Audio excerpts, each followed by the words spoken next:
A question. Someone asked a great question about tag team wrestling. They brought up the New Age Outlaws and said, by the New Age Outlaws having the tag titles, is that the WWE going backwards instead of forwards?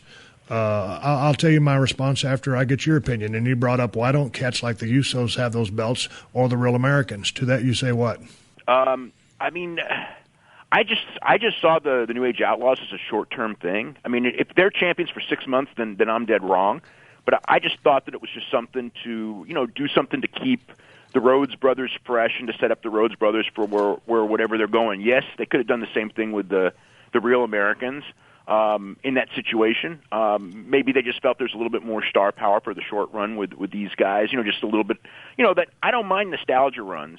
As long as you don't overstay your welcome. And this is a nostalgia run for those guys. But they do bring credibility to the tag team division, which basically is practically non-existent. These Usos are good kids, still green, but they're going to be great.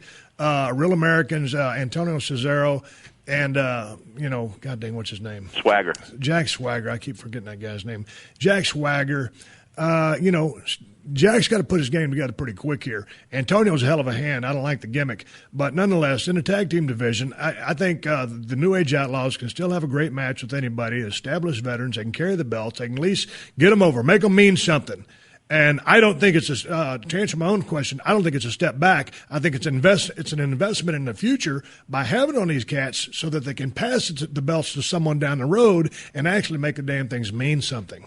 Yeah, no, I mean, I didn't have a problem with that. And there's I think people are like jumping on it because it's like the Triple H and his friends and everything. But it was like you guys got to have guys to work with.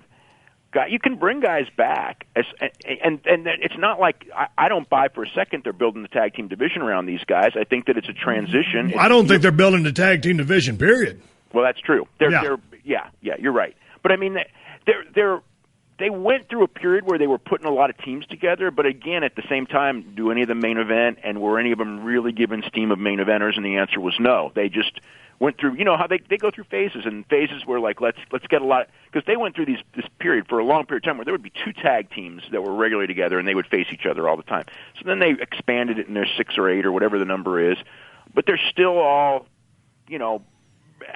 I think that when the Shield were champions, it was kind of elevated because the Shield were kind of closer to top guys. Right. But when the Shield kind of moved away from the tag team title and it became the Rhodes brothers, what you got is you got guys who would give you a really good match. And when the Outlaws won, I was kind of expecting it because they were doing a program, and so when you do a program with the champions, switch the titles every now and then. Again, like I said, if it's 9 months down the road and those guys are still champions, then I would agree that it's moving backwards. But I don't buy for a second that's how it's going to play out. Well, yeah. You look at 9 months down the road, that would be backwards. But for them to hold on those belts, make them mean something, and get that thing going. And God dang, WWE, if you listen to me, establish or reestablish the goddamn tag team division. You're pissing me off. I love tag team wrestling.